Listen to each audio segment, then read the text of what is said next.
Tetestigo na rin sa kaso ng missing sa Bungero ang lalaking nahulikam na nag-withdraw gamit ang ATM card ng isa sa mga nawawala. Ayon yan kay Dondon Patidongan na nagsabing tauhan niya ang nasa video. Yan ang aking tinutukan, eksklusibo.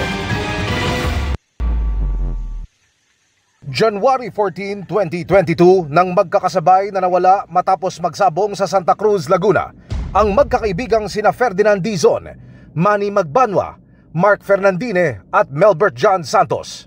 Kabilang sila sa 34 na nawawalang mga sabungero. Higit 2 oras ang lumipas matapos na iulat silang nawawala.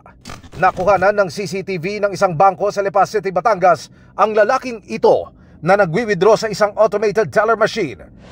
Sa investigasyon ng PNP, ATM card daw nang nawawalang si Melbert John Santos ang gamit ng lalaki. Ayon sa dokumentong nakuha ng pulisya sa bangko, nakapag-withdraw ng kulang 30,000 pesos sa 4 na transaksyon ng lalaki mula sa account ni Santos.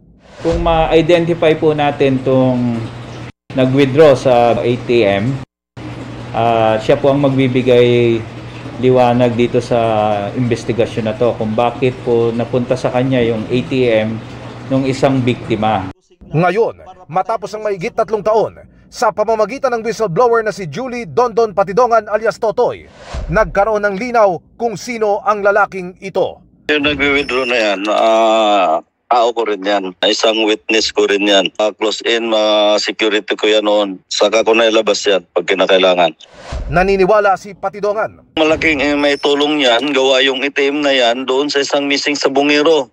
At ang masama niyan, inutusan lang yan ng isang tao ko rin. Siya ang kumuha ng ATM bago mawala yung missing sa Bungero. Inutusan siya nitong tao na ito para ano? Para mag-withdraw. Nanawagan si Patidongan sa iba pa niyang mga tauhan na lumantad na.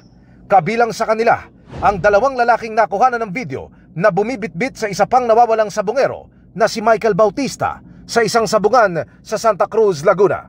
Yung sila at saka mga tao ko lang din yan. Ang masama lang, nakuhaan sila ng video at todo tanggi at ginamit pa sila ni Mr. Atong Ang na mag-witness against sa akin dahil ako ang tinuturo nilang mastermind.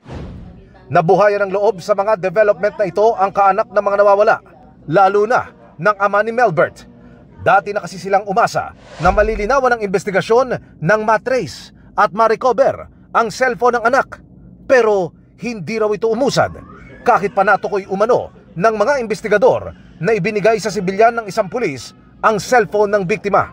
Buti lang daw sa pagtatanong ng investigador na itanong daw kung anong pangalan ng pulis. Ano kinalaman ng pulis, Kuya Lambert?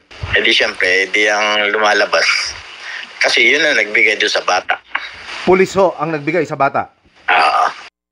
Kasama sa iimbestigahan ng NAPOLCOM kung sino sa mga pulis na kinasuhan ni Patidongan kakapon ang gumawa nito. Sana lang talagang magtuloy-tuloy at talagang may magiging linaw ito sa mga nangyayari ngayon. Para sa GMA Integrated News, Emil Sumangil, nakatutok 24 oras.